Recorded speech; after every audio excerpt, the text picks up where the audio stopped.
everyone. This is Donna's Happy Hour. Just a reminder to like, subscribe, and hit the bell so that you get future notifications of the videos. And please leave a comment. Thank you. Have a great day. As you can see, I'm hoping that you can see the dog and the cat in front of me. This was not here when I was here the last time, and I'm going to turn this over to Garrett to explain where we're sitting. Believe it or not, this was a awesome project because I was actually explaining to Clay, the gentleman behind the camera, when you were getting ready, that this area that we're sitting in right now was just an overgrown pasture for years and years. And about 9 years ago, our caretaker decided to just start mowing it. Oh, really? And it has turned into the most beautifully green, unbelievable, grassy pasture. Unreal. And for those that don't know, in the 40s, Father John's was a farm. This property was an agricultural research facility for Father John. Okay. He was the original person here. And nobody ever had a reason to come down and explore this area. Right. So we knew we wanted to give people a reason to come down here and enjoy the beauty. Like you and I were talking about the birds we have here on the property. The ecosystem is great. We take care of all the animals, not just the cats and dogs. Right. Wow. And so we had a gentleman in the local area who passed away, and he had no family to leave behind. And his lawyer said he was an avid animal lover. Okay. And she really wanted to contribute to Father John's, but wished that his name could go somewhere so that he could be remembered in some capacity. And it really prompted us to think, wow, we don't offer that for anybody. And we all know what it's like to go through pet loss like you just went through. And if somebody wanted to memorialize their pet at a place like Father John's, they should have that opportunity. And so this that we're sitting in now was inspired by him. His name was Liberata. Wow. He was known as Chris, but we call this Liberato's Memorial Garden. And through very many different people coming together and contributing different things towards this garden, we made these raised garden beds. I love it. And they can come to my house anytime. This was amazing. These guys were great. Wow. We had a local family that runs a quarry business donate all the stone. Oh, wow. And these walls were constructed by a great company. And a woman from the local area who's known in the gardening world donated her time and expertise to come in and help us decide what plants we were going to plant. And, and now people have the opportunity to have a stone placed in the center of the garden, memorializing a pet or a loved one. And now people have a reason to come and enjoy this end of our property. And we see folks, our volunteers, walking the dogs through here. People just come and sit and have their lunch down here now. And look, we're doing interviews down here. Yeah, I mean, you know, this is lovely. And it distracted us from the whole pandemic, by the way. Oh, because we were down here outside planting all these trees. As a team, it gave us a reason to come back together, to get outside. We obviously social distance, but we had to separate. And as a team, we hadn't all been together. And the garden brought us all back together, which was great. Now, what about the little statues? Did anybody donate those? Or yeah, one of our board members who has really taken a liking to this space showed up with these one day. And it's beautiful because they're at rest. The cat and the dog are at rest. And, you know, everybody in some way that's affiliated with Father John's has contributed time and energy to this garden. It's been great. It looks beautiful. And I can only imagine once everything starts to bloom, it's going to be a beautiful place to really sit and visit and get to know the animal that you might be adopting. Lovely. It's just lovely. So let me, if I can you tell me now, I see this here, it says Larry, I don't know, am I allowed to say their names or would I need to? I would think it was okay. You know, I'm not so sure. But now that's a plaque obviously from somebody that has passed. Yeah, we can definitely talk about Sherlock. Okay.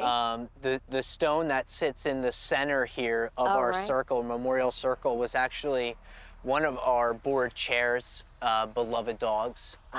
She, you know, Mrs. Peggy is just a phenomenal woman, avid animal lover, and Sherlock was her closest companion. He was like a collie mix rescue dog, obviously, and he passed away, and it definitely took a big piece of her along with it. It takes a huge chunk out of your heart, you know. They really, like my dog, 19 and a half years. That's ancient, by the way. That is old. I know, and you know, and it does. You know, it leaves you, and that's why I'm like so torn, you know, because I enjoyed every minute with that dog, and but to think that I would have, at this stage of my life, another dog possibly living 19 years, you have to think, where are you going to be 19 years down the road? Yeah. You know, well, it's interesting because that's really what we dealt with in the beginning of the pandemic, too. I mean, March 2020 was one of our highest adoption months in history. Because of people passing away? Well, no, I think what it was people, I'm home now. I'm going to be home. Oh, interesting. You know, and wow.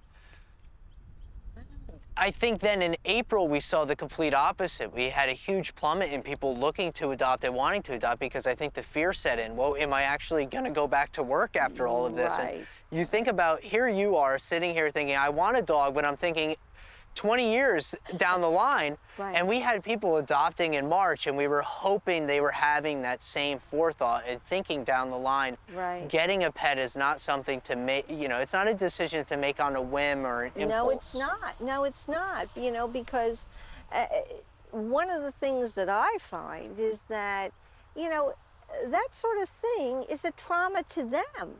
Yes. You know, if you think that they're not traumatized by leaving, let's say you had the dog for 5 years. That's a long time for a dog, you know. Maybe in human life it may not seem so long, but that could be half of the dog's life. Exactly, that's right. So that's a very long time to give up an animal. And that's why it's so important to really think about the animal that you want to adopt. As I said, whether it be cat or dog, their personalities, are they a type of dog, for instance, like a golden retriever, or, you know, that's maybe after they come out of that puppy stage, they tend to be kind of mellow dogs, you know. All of that is so important. I think the main thing is to put yourself aside. You know, I think when we initially think about getting a pet, it's to fulfill something that we need. And we have to always remember that this is another living being that also has needs and has wants and desires and has feelings. Well, I have to tell you, I have a cat, and my cat is very demanding. And he wanted to be, when I had I had 2 dogs at the time, he wanted to be numero uno. Even though I had my dogs way before him, he wanted to be numero uno. And I would love to get another cat, but I really don't know how he, or will he even tolerate another cat. Just because it's a cat, and just because you want one doesn't mean that your cat is going to have the same desire. Absolutely. That's exactly right. I don't think he will. You know, I think he still is going to want to be numero uno. And the one thing I don't want to traumatize him, because he's no youngster anymore. He's about 12 years old. And, you know, so to upset the apple cart, it's tough. And I have to think what's best for him, not best for me. And, you know. So, or you could do what I do, which is have 4 dogs, 2 cats, 2 kids. Oh my gosh. Oh my God. You do have an animal house there. Yes, yeah, we do. My wife's also obviously an animal lover, so it's fun. It is so fun. That's the thing. You know, I used to have 3 dogs and 2 cats and a horse. and now I'm down to 1 cat. And, But like you said, you and your husband, you've been having open conversations. Our Yes. life is changing. Right. How would a new dog fit into the life? How's our cat going Right. to take to it? And they're Right. complex decisions. It is complex decisions, and as you know, and I have to tell you, and unfortunately this is another fact of life, is that as your dog ages, you have to expect that you're going to have to change things in the household. As a matter of fact, when my dog, became hard of hearing, Yeah. his eyesight was going, and to take him out into the yard. Now this is really something.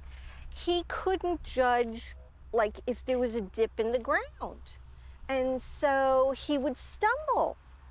And eventually what I wound up doing, because I didn't feel it was fair to him, he was not enjoying going out and going to the bathroom outside.